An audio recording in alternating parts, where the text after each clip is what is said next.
investigadoras e investigadores en sus primeros pasos, mis inicios en la ciencia y hacia dónde voy.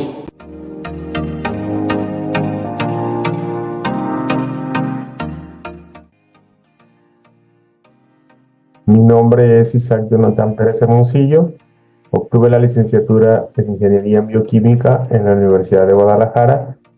Posteriormente, estudié el doctorado directo en la Universidad Autónoma Metropolitana, Unidad Iztapalapa, el doctorado en Ciencias Químicas. Mis inicios en la ciencia y hacia dónde voy.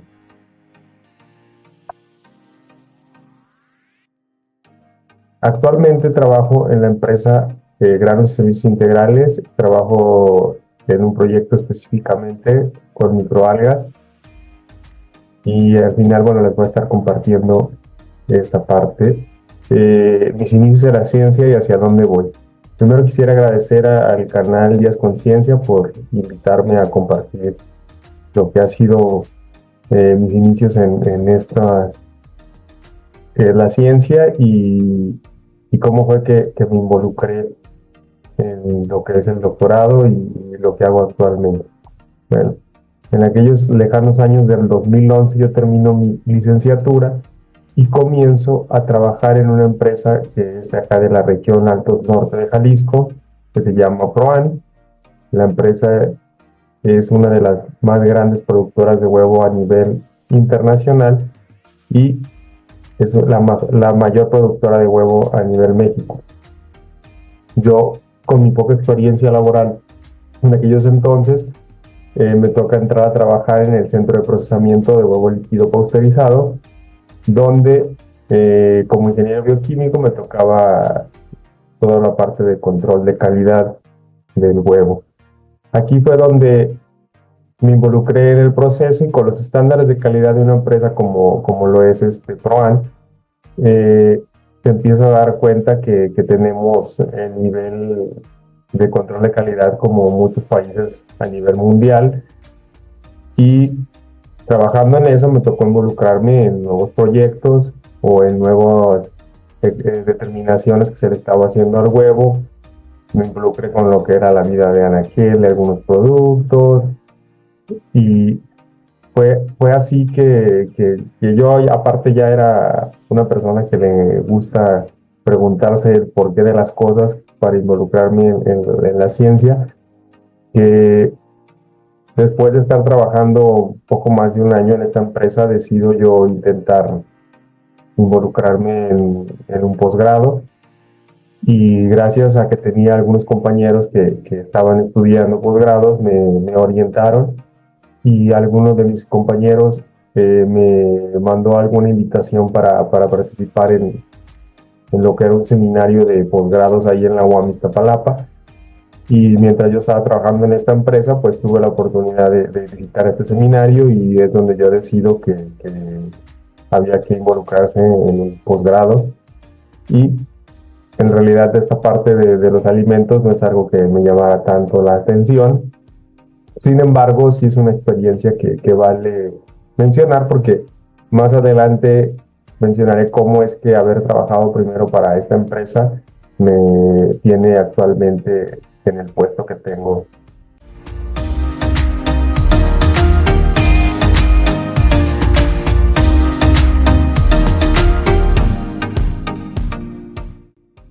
Después de 2 años de trabajar en la empresa, apliqué para el examen del doctorado directo en la UAM Iztapalapa. Logro acceder a la universidad y comienzo a trabajar en mi trabajo de investigación doctoral, el cual finalmente se tituló como Efecto de la curvatura y composición química superficial de la sílice SDA15 en el comportamiento de la entalpía isosférica de absorción.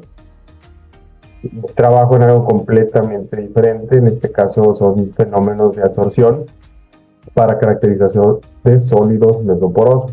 Entonces, vamos a centrarnos un poco en el concepto de absorción.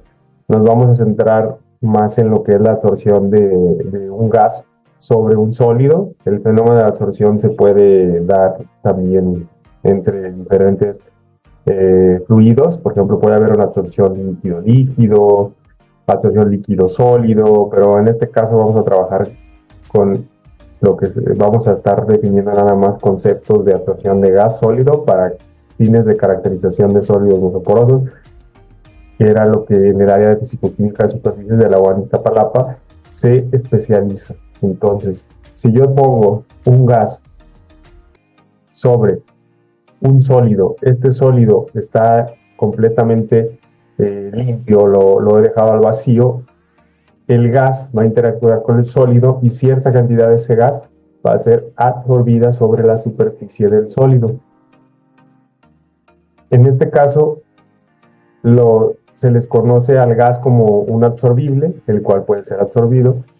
La fase absorbida es el adsorbato y el sólido es el absorbente, ¿sí? Esta se debe a que en la superficie el sólido tiene cierta energía potencial debido a que ahí las moléculas del sólido están más unidas, y como el gas, que se encuentran las moléculas más dispersas, se encuentran en esta superficie conocida como interfaz, se da una interacción debido a fuerzas de Van der Waals que hace que este gas se quede un mayor tiempo sobre la superficie. No quiere decir que toda la superficie siempre esté cubierta del gas, hay un equilibrio entre las moléculas que se están quedando en la superficie y las moléculas que se están desorbiendo de la superficie, y eso es lo que se conoce como absorción. Entonces, hay diferentes variables que nos afectan la cantidad que puede absorber un sólido y la energía de interacción que puede haber entre este gas y este sólido. Algunas son heterogeneidades químicas en la superficie.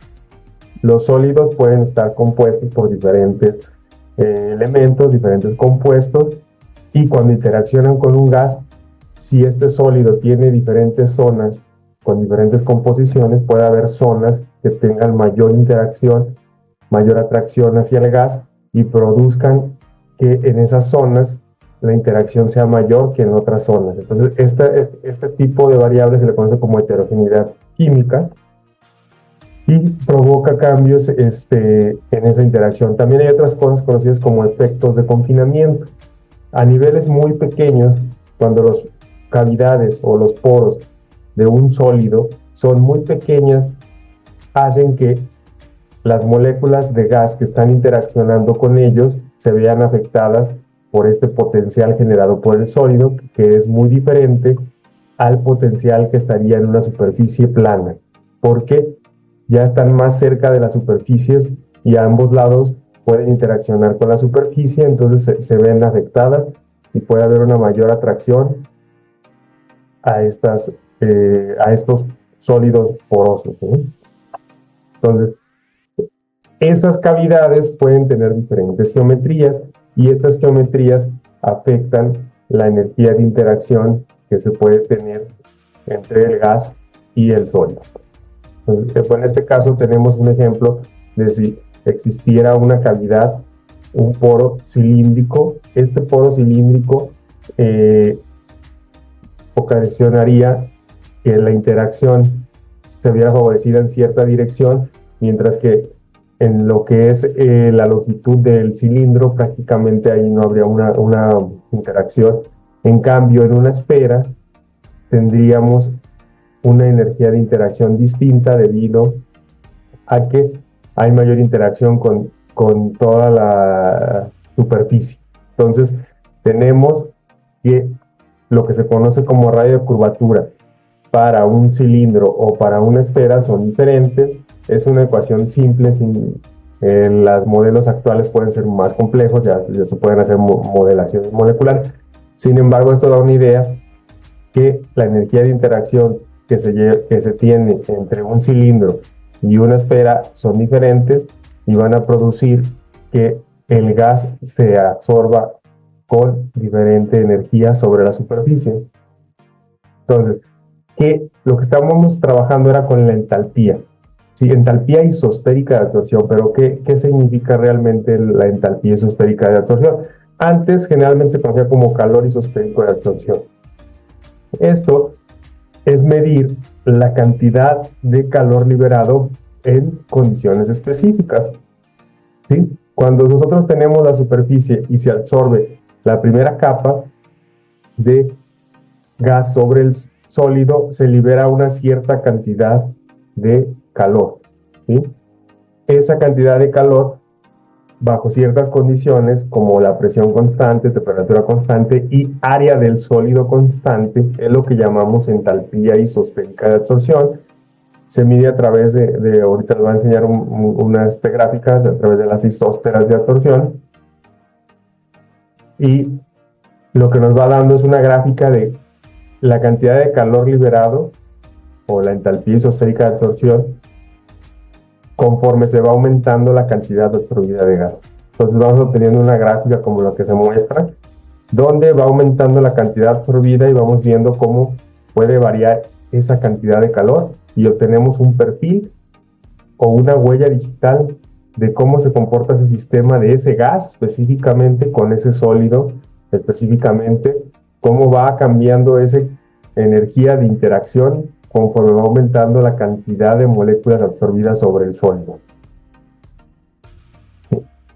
Durante la absorción, generalmente se trabaja con isotermas de absorción. Las isotermas, como el nombre lo dice, son a una temperatura constante. ¿Qué se mide? Se mide en el eje de las X, es la presión relativa. La presión relativa es la división de la presión que tú estás variando en el equipo entre la presión a la cual condensa ese gas que tú estás usando a esa temperatura, ¿no? Entonces quiere decir que cuando llega a 1, ese gas ya se volvió líquido. Entonces por eso va de 0 a 1. Y en el eje de las Y tenemos la cantidad de volumen absorbido que va teniendo el sólido conforme vamos aumentando esta presión relativa, ¿no? Entonces, algo interesante de ver es que a bajas presiones las moléculas interaccionan con las regiones de mayor energía, donde generalmente están los microporos, y luego posteriormente se empiezan a llenar lo que son las demás partes de los poros hasta llegar a un punto que se conoce como condensación capilar. En este caso es donde se ve la energía de interacción que provocan estas cavidades y producen que ese gas se vuelva líquido a una menor presión que debería de volverse. Entonces, cuando este gas se vuelve líquido, se le conoce como condensación capilar y nos da esta absorción abrupta que posteriormente se estabiliza hasta llegar más o menos a 1. Esta información de aquí nos permite tener una idea del tamaño de los poros debido a que según la presión relativa a la cual se haya llevado a cabo esta condensación capilar abrupta, en esa presión más o menos se tiene una idea de qué tamaño de poro debería de estar ahí para producir este fenómeno, ¿sí? A través ya sea de ecuaciones clásicas o a través de modelados computacionales que nos permiten obtener este comportamiento. Y si empezamos a absorber ese gas, sucede un fenómeno que se conoce como ciclo de histéresis. Uno esperaría que a la misma presión que se llevó a cabo la condensación capilar se vuelva a desorber el gas. Sin embargo, no pasa así. Este líquido se mantiene estable todavía hasta una menor presión, donde posteriormente se vuelve a desorber y nos da esta decaída en la absorción también abrupta. Y este ciclo que está aquí, donde no se lleva a cabo la condensación y la evaporación capilar en la misma presión relativa, se le conoce como ciclo de histéresis. Y también nos permite obtener otro tipo de información de los materiales mesoporosos, ¿sí? Pero bueno, ¿qué son los materiales mesoporosos? Pues como ya he mencionado, son materiales que tienen pequeñas cavidades. Sin embargo, están clasificadas según el tamaño de estos diámetros de las cavidades, ¿no? ¿Sí? Un poro se considera aquello cuya profundidad es mayor a su diámetro, ¿sí? Cualquier sólido que tenga una cavidad que no sea más grande el diámetro que su profundidad, no se va a considerar eso un poro. Pero si es más grande la profundidad que el diámetro del poro, entonces se va a considerar un poro. ¿Cómo se les llama a los sólidos? Según el tamaño del diámetro del poro, que se puede apreciar, pueden ser clasificados como microporosos, si la mayoría de sus diámetros son menores a 2 nanómetros, mesoporosos, que tienen tamaños de diámetro de poro entre 2 y 50, o macroporosos, los que tienen diámetros mayores de 50 nanómetros. No necesariamente un material solo presenta un tamaño de poro, puede presentar diversidad de tamaños de poros, puede tener microporos, mesoporos, incluso macroporos, ¿sí?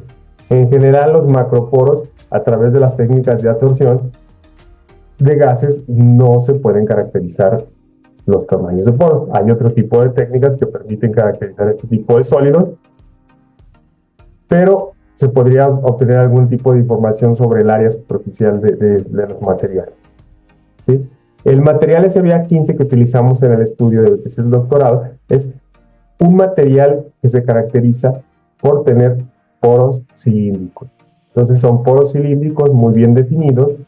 Al ser un material de sílice, puede presentar en la superficie diferentes tipos de grupos silanoles, o en su defecto, si se calcina a altas temperaturas, pueden ser la mayoría grupos silizanos. Estos grupos silanoles producen una heterogeneidad química superficial, y es una de las cosas que nos va a interesar, ya que tenemos dos cosas. Tenemos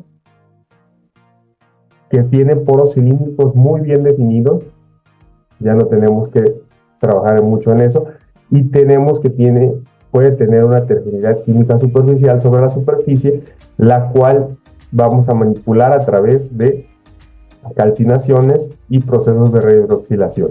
Eso fue lo que trabajamos. Se hicieron una biblioteca de materiales SBA15. Estos materiales SBA15 fueron calcinados a diferentes temperaturas, y esto produce una disminución en su capacidad de absorción, y no se aprecia muy bien, pero se va disminuyendo el ciclo de histéresis a presiones relativas más bajas. Eso nos habla de que el tamaño del poro se está contrayendo. Entonces tenemos que la calcinación nos está contrayendo el tamaño del poro. Entonces nosotros estamos creando una biblioteca de materiales SBA15 con diferentes tamaños de poro, y vamos a trabajar también la redoxilación, que nos permitió controlar la heterogeneidad química superficial de los materiales. ¿Por qué?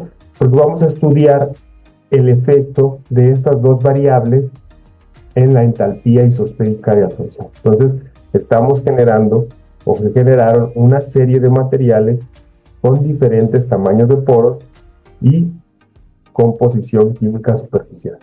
Entonces, ¿por qué se da esta contracción? Pues en realidad, esta matriz de sílice, al ser calentada a altas temperaturas, empieza a contraerse debido a que se presentan en su estructura pequeños microporos que, al ser calentados, hacen que esta matriz de sílice se empiece a compactar, y se van desapareciendo estos microporos y se va generando una estructura más compacta donde desaparecen los microporos prácticamente, y tenemos tamaños de poro más pequeños, ¿sí? Y la matriz es uniforme. Una vez que ya se tenían los materiales, se hicieron interaccionar con el metano y con el dióxido de carbono, y se obtuvieron sus respectivas gráficas de comportamiento de la entalpía isosférica de absorción en función de la cantidad absorbida. En el caso del sistema de los materiales en contacto con el metano, se podía ver que la energía de interacción prácticamente no estaba cambiando conforme estábamos variando el material. Entonces, el sistema no resultaba ser sensible bajo las condiciones que se estaba estudiando, que eran presiones de 0 a 760 bar, no se utilizaron altas presiones, y temperaturas de 0 a 25 grados centígrados para obtener las isotermas. No se ve que haya un cambio, que sea sensible el sistema al cambio en la composición del material. Entonces, en el metano, pues no tenemos nada interesante que mostrar. Sin embargo, en lo que eran los sistemas con CO2 y los materiales, nos centramos en materiales, en este caso, por ejemplo, que tenían diámetro constante. Entonces teníamos materiales que tenían poros con un diámetro constante y a través de los procesos hidrotérmicos que cambiamos la composición química superficial obtuvimos diferente densidad de grupos hidroxilos por nanómetro cuadrado, y lo que se observa es lo siguiente. Observamos que esta cantidad, 1.4 kilojoules por cantidad de hidroxilo por nanómetro cuadrado que tenía el material. Hay un cambio, ¿sí? Tenemos un cambio entre mayor cantidad de hidroxilos presentes en la superficie, sin variar el tamaño del poro, hay una mayor interacción entre el CO2, ¿sí? Debido a la presencia de estos grupos hidroxilos en la superficie. Y esa interacción tiene aproximadamente un valor muy pequeño, que es 1.4 kilojoules. Eso fue lo que calculamos a través de los diferentes materiales que se analizaron y que presentaban el diámetro igual, tenían el mismo tamaño de diámetro. Y otra variable que se estudió fue que ahora teníamos una cantidad muy parecida de grupos hidroxilo por nanómetro cuadrado en los materiales, y se varió el tamaño del poro con una cantidad constante de grupos hidroxilo, y se observaba un cambio aproximadamente de 0.5 kilojoules por Armstrong, ¿sí? Y lo interesante era que al aumentar el tamaño de los poros, aumentaba esa interacción. Algo contrario a lo que creíamos, pensando en que si se disminuía el tamaño del poro, debería de aumentar la interacción entre estos gases y la superficie, ¿sí? Entonces, ¿cómo más o menos creemos que fue lo que sucedió? Lo que está sucediendo es que en la superficie de estos poros tenemos grupos hidroxilos que están presentes. Sin embargo, conforme vamos reduciendo el tamaño del poro, estos grupos hidroxilos que son flexibles pueden empezar a interaccionar más fácil entre vecinos, y estas interacciones producen que los puentes de hidrógeno que se generen disminuyan la interacción con el CO2. Entonces, entre más pequeño el tamaño del poro, teniendo una misma densidad de grupos hidroxilos, debería de ser posible que haya más interacciones entre grupos vecinos de grupos hidroxilos, disminuyendo la energía de interacción, que fue lo que se observó en las mediciones que obtenían. Una pequeña disminución, pero al fin y al cabo una disminución.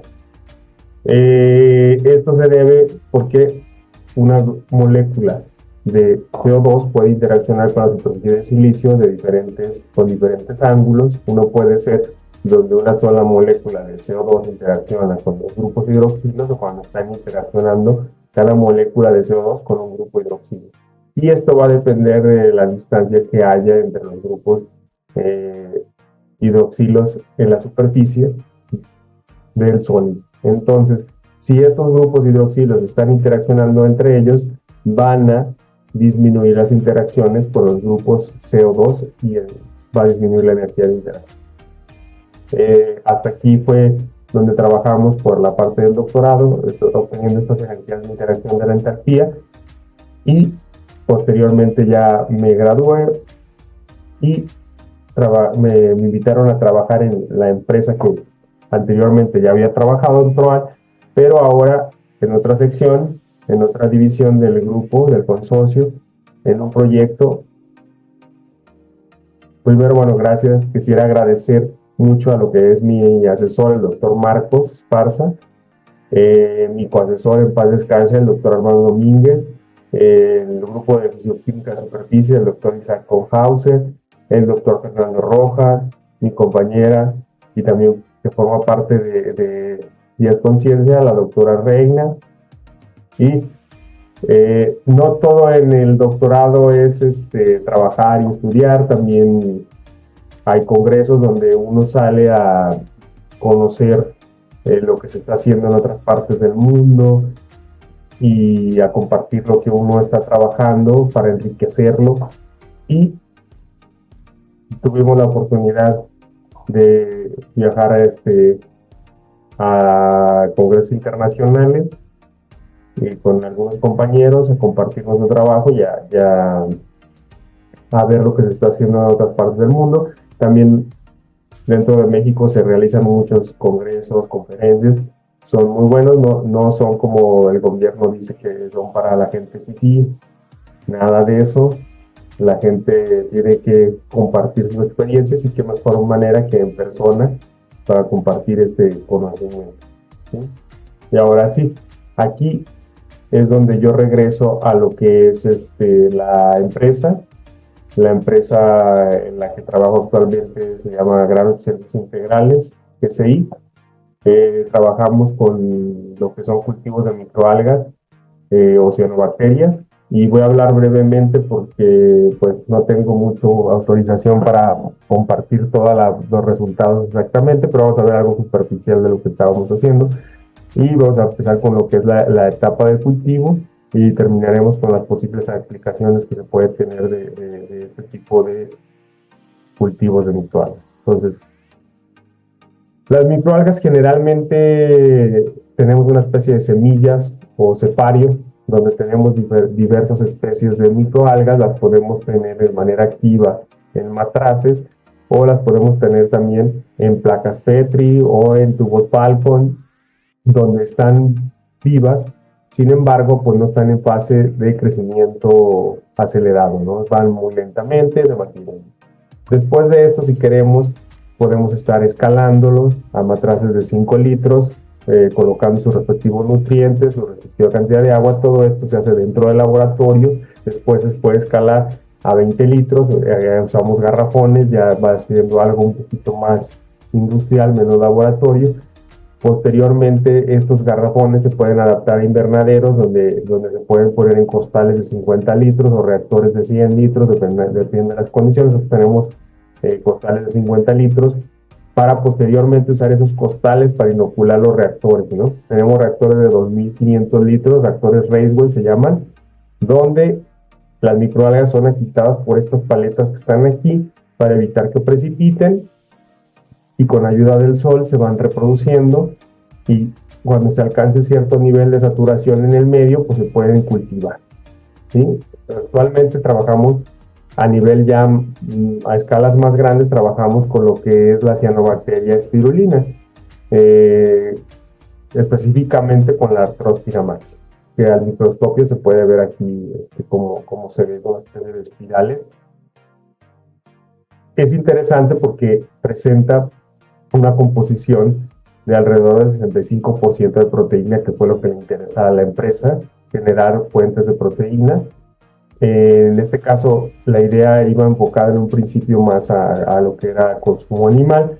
Ya al final se ha deformado un poco y bueno, vamos a presentar algunas posibles aplicaciones en la última diapositiva.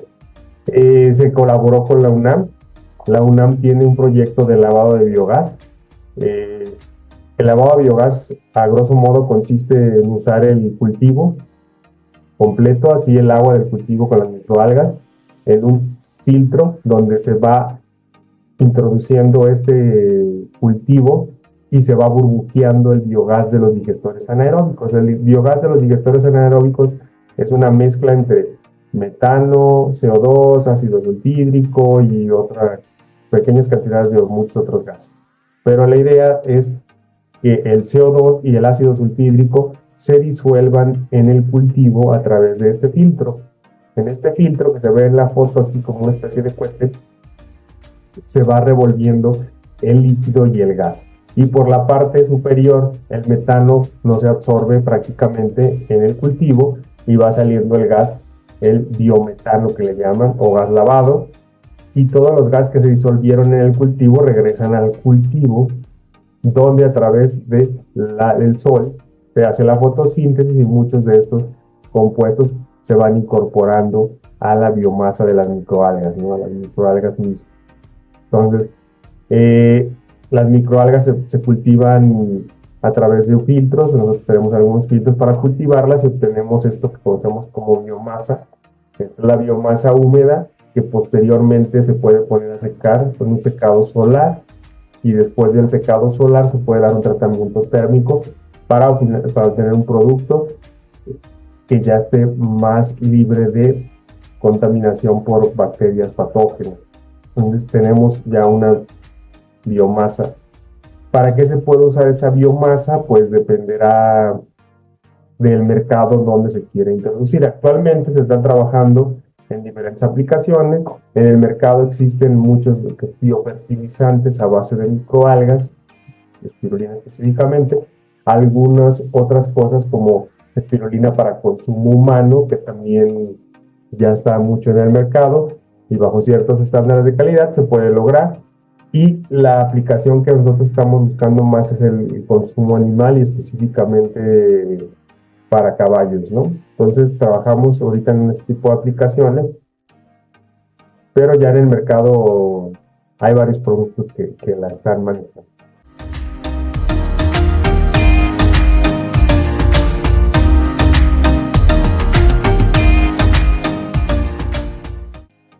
Para un estudiante que esté actualmente en el posgrado, es bueno que se enfoque en su trabajo. Sin embargo, como todos sabemos, no siempre las cosas se dan, y que tenga esa capacidad de adaptar los resultados que está obteniendo y modificar el protocolo o los objetivos de su trabajo para poder seguir adelante. Son cosas que generalmente uno cree que no va a hacer porque cree que la ciencia debería de ser muy exacta y el protocolo podría estar muy bien definido. Sin embargo, es algo que no pasa, y siempre hay que modificar pequeñas cosas en eso. En cuanto a lo que es la vida personal, yo creo que hay que tener un balance entre lo que uno hace para distraerse como lo que uno realmente hace porque le gusta, ¿no? Uno hace ciencia generalmente porque le gusta, no porque lo obligan. Sin embargo, tienes responsabilidades y también te presionas, se genera estrés, y esto se puede combatir un poco a través de hobbies, ¿no? Estos hobbies para mucha gente puede ser su familia, puede ser algún deporte, la lectura, los videojuegos. Y bueno, creo que sería todo. Le agradezco nuevamente la invitación y espero que nos sigan en las redes sociales y seguimos compartiendo por aquí este espacio.